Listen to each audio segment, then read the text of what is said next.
World campus connect May 2 Kannur hotel sky pearl, May 3 Kozhikode Hyson heritage. ഇവിടെ നിന്നൊരു നിവേദനം കിട്ടി.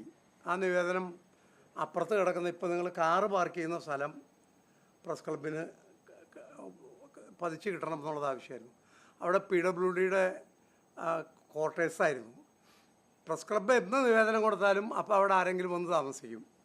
നിങ്ങൾ കത്ത് കൊടുക്കുമ്പോൾ പോലും ഇവിടെ ആരും താമസമില്ല, ഇത് ഒഴിഞ്ഞു കിടക്കാണ്, ഇത് നിങ്ങൾക്ക് പതിച്ച് തന്നെ എന്ന് പറഞ്ഞ് കൊടുക്കാറ്. പക്ഷേ അവസാനം ഇത് അതിൻ്റെ ഒരു പ്രോസസ്സ് നടക്കുമ്പോഴേക്കും അവിടെ ആരെങ്കിലും വന്ന് താമസിക്കും. കാരണം PWDക്ക് അത് വിട്ടുതരാൻ താല്പര്യം ഉണ്ടായിരുന്നില്ല. പക്ഷെ ഞാൻ ഇവിടെ വന്ന് അന്ന് അബ്ദുള്ള മട്ടാഞ്ചേരിയൊക്കെയായിരുന്നു ഭാരവാഹി. ഇവിടെ വന്ന് ഒരു ഗവൺമെൻറ്റിലേക്കുള്ളൊരു അപേക്ഷ വാങ്ങി, മുഖ്യമന്ത്രിക്കുള്ള അപേക്ഷ വാങ്ങി കൊണ്ടുപോയി അത് ക്യാബിനറ്റിൽ വെച്ച് പാസ്സാക്കി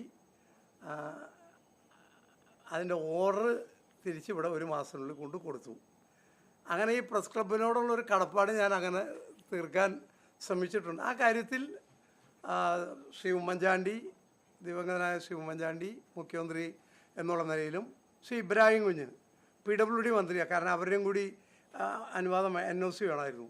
അദ്ദേഹം ഞാൻ പറഞ്ഞപ്പോൾ വളരെയേറെ ഈ കാര്യത്തിൽ അനുകൂലമായൊരു നിലപാടുണ്ട്. അങ്ങനെയാണ് അപ്പുറത്തുള്ള ആ സ്ഥലം പ്രസ് ക്ലബിന് കിട്ടിയത്. ഞാനിത് പറയാൻ കാരണം അതറിയാവുന്ന ആളുകൾ ഇവിടെ വളരെ കുറവായതുകൊണ്ടാണ്. അപ്പോൾ ഞാൻ വിചാരിച്ചത് എനിക്കൊരു ആദരവ് എന്നൊക്കെ പറഞ്ഞപ്പോൾ കുറച്ച് ദിവസമായി ബാബമാരൊക്കെ എന്നെ കാണുമ്പോഴൊക്കെ പറയുന്നുണ്ട്, സജിലൊക്കെ എന്നോട് പറയുന്നത്. അപ്പോൾ ഞാൻ വിചാരിച്ചു അതെല്ലാം കൂടി ബന്ധപ്പെടുത്തി ഞാനേതായാലും പാവം ഇലക്ഷനൊന്നും നിൽക്കുന്നില്ലല്ലോ, അപ്പോൾ ഇവിടെ വെച്ച് എനിക്കൊരു പൊന്നാടയൊക്കെ അണിച്ച് എന്നെ വിടാമെന്ന് വിചാരിച്ച് വിളിച്ചതാണെന്നാണ് ധരിച്ചത്. അപ്പോൾ അങ്ങനെയാണ് ഞാൻ ഇപ്പോൾ ഇന്നിവിടെ വരുന്നതിലൊരു താല്പര്യം ഉണ്ടായൊരു കാരണം. ഇവിടെ വന്നപ്പോഴാണ് എന്നോട് ചോദ്യം ചോദിക്കാൻ പറഞ്ഞപ്പോൾ ഇവിടെ ഇങ്ങനെ ഒരു സംസാരം കേട്ടു.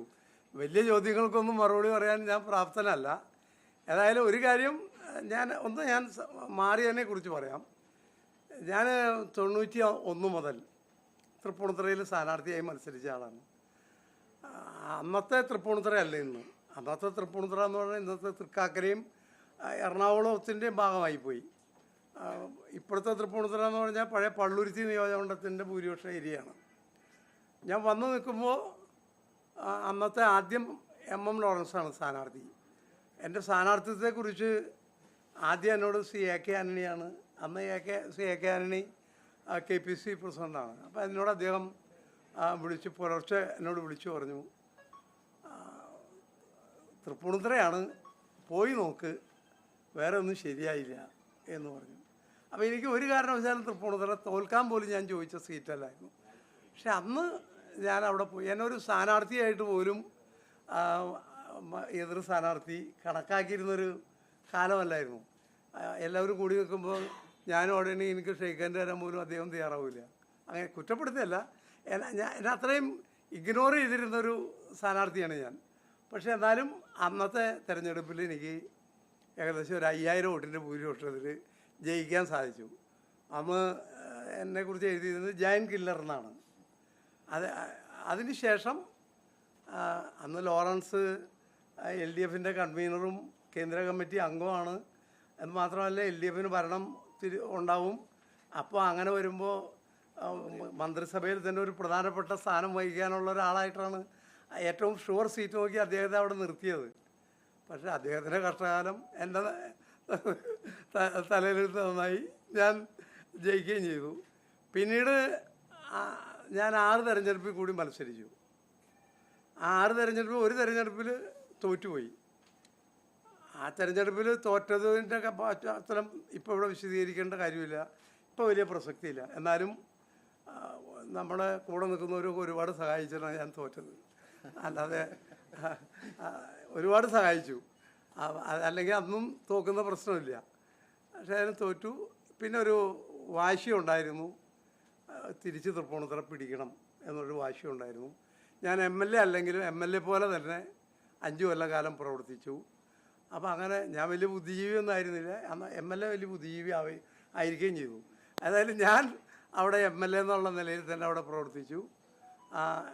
കഴിഞ്ഞ തെരഞ്ഞെടുപ്പ് ഞാൻ വിജയിക്കുകയും ചെയ്തു. ഈ തെരഞ്ഞെടുപ്പ് വന്നപ്പോൾ യഥാർത്ഥം പറഞ്ഞാൽ സ്ഥാനാർത്ഥിയാകണം എന്ന് എന്നോട് പാർട്ടിയിലെ നേതൃത്വത്തിലുള്ള മിക്കവാറും എല്ലാവരും തന്നെ ആവശ്യപ്പെട്ടു. ഇത്തവണ നിന്നാൽ ജയിക്കുമെന്നും ജയിച്ചാൽ ഗവൺമെൻറ് വരുമ്പോൾ എന്തെങ്കിലുമൊക്കെ കൊള്ളാവുന്ന സ്ഥാനങ്ങളെ കൂടി ഉറപ്പിക്കാമെന്നൊക്കെ എല്ലാവർക്കും നല്ല ധാരണയുള്ളൊരു സമയമാണ്, നിങ്ങൾക്കും അറിയാം. പക്ഷെ എന്നാലും എനിക്ക് വ്യക്തിപരമായി മത്സരിക്കാൻ മാനസികമായിട്ട് ഞാൻ തയ്യാറല്ലായിരുന്നു. ആരോഗ്യ പ്രശ്നങ്ങളൊക്കെ ഞാൻ പറഞ്ഞു. എന്നോട് പാർട്ടിയിലെ എല്ലാ ഉന്നത നേതാക്കന്മാരും പറഞ്ഞു ഇത്തവണ മത്സരിക്കാൻ പറഞ്ഞു. പ്രതിപക്ഷ നേതാവ്, അതുപോലെ ശ്രീ രമേശ് ചെന്നിത്തല, KC വേണുഗോപാൽ, അതുപോലെ ശ്രീമതി ദീപാദാസ് മുൻഷി, അങ്ങനെ എല്ലാവരും കേരളത്തിൽ ഈ തെരഞ്ഞെടുപ്പുമായി ബന്ധപ്പെട്ട് കോൺഗ്രസ്സിന് നേതൃത്വം കൊടുത്ത എല്ലാവരും തന്നെ എന്നോട് മത്സരിക്കാൻ ആവശ്യപ്പെടുകയാണ്. എന്നാൽ 2016-ലും 2021-ലും എൻ്റെ സ്ഥാനാർത്ഥിത്വം വളരെ വൈകി മാത്രമാണ് പ്രഖ്യാപിച്ചത്. കാരണം ഒരുപാട് തർക്കങ്ങൾ ഉന്നയിച്ചിരുന്നു പലരും. അവസാനം ഞാൻ മത്സരിച്ചെങ്കിലും ഇത്തവണ ഒരു തർക്കമില്ലാതെ ആരോ പറഞ്ഞ പോലെ തളികയിൽ വെച്ച് തരുന്ന പോലെ തന്നതാണ്. ഞാനില്ലെന്നുള്ളൊരു നിലപാടെടുക്കുക ചെയ്തത്. ഞാനെടുത്ത നിലപാട് ശരിയാണെന്ന് തന്നെയാണ് എൻ്റെ ഉറച്ച വിശ്വാസം എപ്പോഴും. എന്ത് നഷ്ടങ്ങളുണ്ടായാലും എന്നെ സംബന്ധിച്ചിടത്തോളം വളരെ സംതൃപ്തിയുള്ളൊരു തീരുമാനമാണ് ഞാൻ എടുത്തതെന്നാണ്.